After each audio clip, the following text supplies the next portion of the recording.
A cena mais chocante do 8 de janeiro aconteceu dentro do Palácio do Planalto, na antessala ali da Presidência da República. Esse vídeo que eu vou trazer para vocês, eu mostrei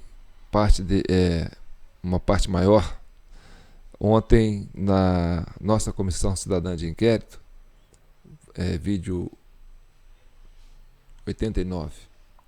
Mas esse pedaço, esse trecho, eu fiz questão de deixar para fazer um vídeo especial sobre ele, porque é muito sério, sabe? É até constrangedor eu estar falando isso aqui, porque as nossas instituições chegaram a um tal nível de contaminação que a gente fica sem entender.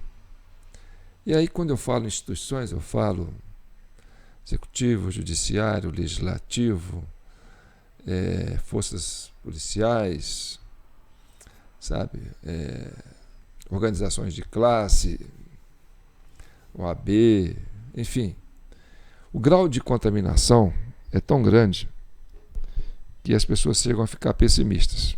Mas eu criei essa comissão cidadã de inquérito justamente para poder criar esse otimismo, que a gente consiga pacificar o país e estabelecer a normalidade a partir, do conhecimento da verdade, sem paixões, sem partidarismo, sabe? Porque em 2006, 2005, nós tivemos o fenômeno Força-Tarefa da Lava Jato, que descobriu, um grau de contaminação elevado de corrupção nas nossas instituições. E na época, a gente escutava muito ministros do STF falando que vivemos uma cleptocracia, que o Brasil está tomado pela corrupção. Mas isso foi o quê? Quase 8 anos atrás, mais ou menos isso, 6 anos atrás, não sei.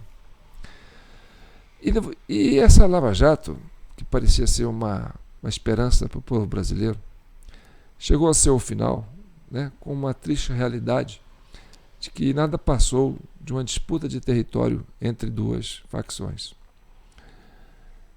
E aí a gente fica se perguntando, o Brasil tem jeito? Eu escuto isso nos meus comentários. O Brasil tem jeito? Eu acho que tem que ter, gente. É uma grande nação, um país muito rico e um povo muito bom.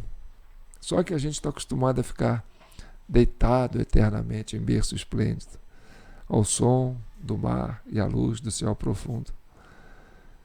Então, hoje, dia 5 de setembro, estamos à antevéspera do Dia da Independência, que é um dia muito simbólico para esse momento, em que o Brasil tenta se libertar dessas amarras, que atrofia nossas instituições, atrofia nossa economia e nos deixam desesperançosos. Mas não, eu não estou aqui para vender desesperança.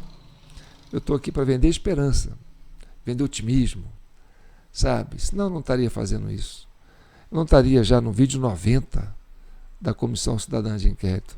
Já teria voltado para a minha banca de camelô, que é muito menos estressante e mais prazeroso. Mas, enfim, eu tenho que fazer isso porque muitas pessoas depositaram em mim, essa esperança, e a vocês é que eu continuo nessa luta. Então eu vou mostrar esse 2 minutos e meio de imagens que vai deixar você meio assim desgostoso, vamos dizer, desgostoso, mas é necessário, certo? Então vamos lá. Você vai entender por que não houve o plano escudo no Palácio do Planalto e vai entender por que o Flávio Dino não quis usar a Força Nacional com antecedência para inibir que os vândalos adentrassem nos prédios públicos dos 3 poderes. Vai entender também por que no Congresso Nacional houve uma invasão e ela não se teve por completo. Os vândalos conseguiram entrar na plenária do Senado, lá no plenário do Senado. Mas não conseguiram entrar no plenário da Câmara, que é até maior, né? É um lugar maior do que o Senado, porque o Senado são 81 senadores. A Câmara, quase 500 deputados, né? Então, é um plenário maior. E aqui eu quero fazer um destaque, a resistência que a Polícia Legislativa da Câmara dos Deputados tiveram a altivez de resistir. Sabe, vocês se mostraram valorosos. E aí foi para vocês uma questão de honra, e vocês mostraram essa honra. Já a Polícia Legislativa do Senado, eu já coloco na conta do Pachequinho, tá certo? Porque quando eu digo que o grau de contaminação nas nossas instituições é tão elevado que a gente fica pensando, sabe, até onde que o Senado está envolvido nisso aí. E também a força legislativa do STF praticamente não existiu. A força judiciária do STF praticamente não existiu durante o 8 de janeiro. E vocês vão entender por quê, né, que essas coisas aconteceram nesta imagem. Esta imagem, ela é simbólica. Ela reflete um grau de verdade tão intenso que descaracteriza qualquer narrativa de tentativa de golpe. Então, o que nós vamos ver? Nós vamos ver um invasor dentro do Palácio do Planalto, sentado na antessala da Presidência da República. Ele está lá, vestido de camuflado, com venda na metade do rosto, uma bandeira de Brasil com um pau, né? E sentado, mexendo nas coisas ali da antessala da Presidência da República, um invasor.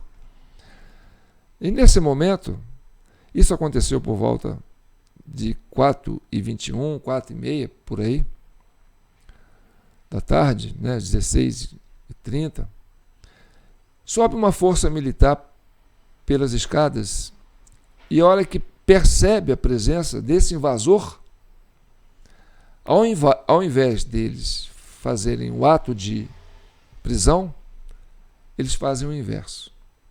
Eles usam dos seus escudos, aquela força de tropa de choque, usam aqueles seus escudos para bloquear a vista dos demais colegas, para que não perceba a presença desse invasor na antessala da Presidência da República.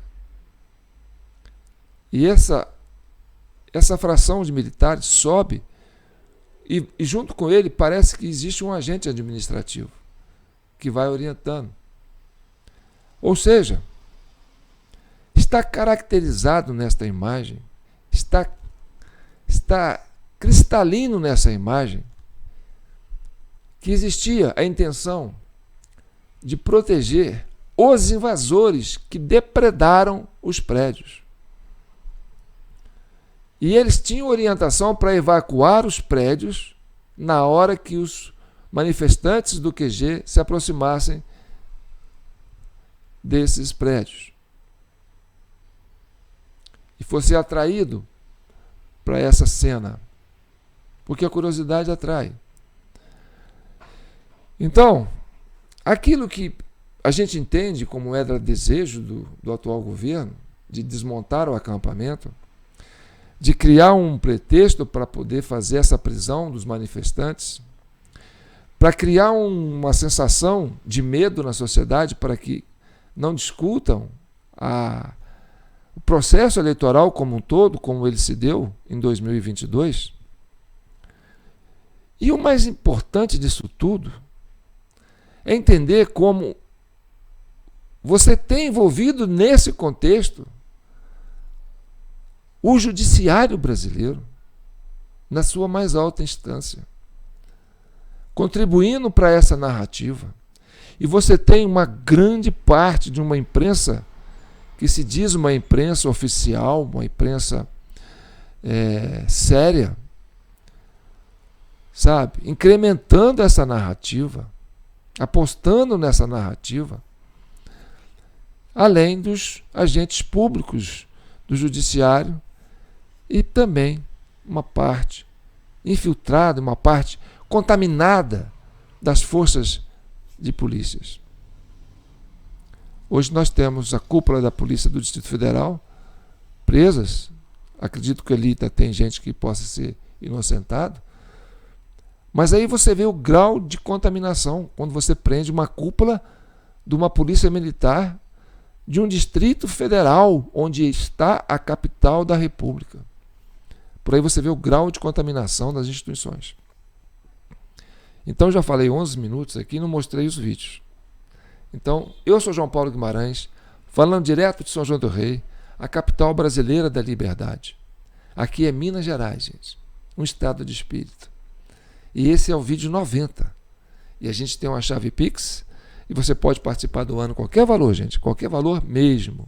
Porque esse é um projeto cidadão, é um projeto independente, que não tem nenhum vínculo com qualquer força política ou econômica, ou ONG, ou o que quer que seja. É eu e os internautas que me acompanham, que me seguem e que fazem com que isso aconteça. Tá certo? Então vamos às imagens. Então aí, agora é 16h21, você tem ali sentado na antessala da Presidência da República um manifestante, né? Um invasor. Essa é uma invasora que anda naturalmente, como se não tivesse nada acontecendo. E agora você vai ver ela interagindo com o invasor, que está sentado ali, se apropriou do espaço público. Olha lá, olha. Ele conversa com ela, né? E ele está ali, tranquilo. E aí você vê a força policial chegando. E eles dão uma olhada e percebem a presença do invasor ali. O que eles fazem? Eles bloqueiam a visão dos demais colegas de profissão para que não enxerguem o invasor. Olha a proteção que essa força policial está fazendo daquele invasor. Você vê que os outros militares tentam olhar para dentro, mas eles tentam impedir, né, com que eles tenham acesso a esse lugar e que não enxergue a presença do invasor que está ali, né, usurpando o espaço público da sala da Presidência da República dentro do Planalto, Palácio do Planalto. E aí a Polícia Militar se foi e os invasores começaram a circular normalmente. E foi assim durante mais de uma hora, porque eles chegaram às 16h28, essa turma já está aí, já são 16h28, e até às 16, né? Pois é, não, agora sim, eles estão orientando os invasores para se retirarem. Tá vendo? Olha, agora vocês têm que retirar. Por quê? Porque a Força Nacional vai começar a fazer o processo de evacuação dos prédios. Eles vão, como assim, resgatar os prédios, segundo eles. E no segundo momento, por volta de 17 horas, olha aí, o invasor aí, esse com a bandeira do Brasil, que foi protegido pelas forças militares. E agora, né, ainda tem invasor aí que ainda pretende fazer mais uma arruaça. Essa é a cena mais chocante que possa ter acontecido no dia 8 de janeiro. Tá certo? É triste eu ter que mostrar isso. Mas eu espero que vocês compartilhem isso ao máximo. Porque isso é uma narrativa que a gente tem que derrubar. Não existe uma tentativa de golpe. Existe um boicote. Existe um cavalo de Troia. Existe uma tentativa esdrúxula de implantar um terror numa sociedade brasileira para que ela evite contestar o que está desvendado no processo eleitoral que culminou, né, com esse momento de tensão social. Então, gente, se a gente quer pacificar o país, a gente tem que encarar isso aí de frente e torcer para que as comissões parlamentares de inquéritos tenham, né, a capacidade, a capilaridade de poder trazer todas essas evidências com forma bem clara, como eu trouxe aqui, para que a gente consiga resolver esse problema do país. Porque o processo de descontaminação vai ser longo, lento e gradual. Mas se a gente não reagir, a gente vai ficar sem energia para isso. É quase uma dependência química irreversível, se o país não der conta de atravessar por esse momento com altivez. Então, eu sou João Paulo Guimarães, falando direto de São João do Rei, capital brasileira da liberdade, né? E que o manto de Nossa Senhora abençoe todos vocês. Tá certo? Fiquem com Deus.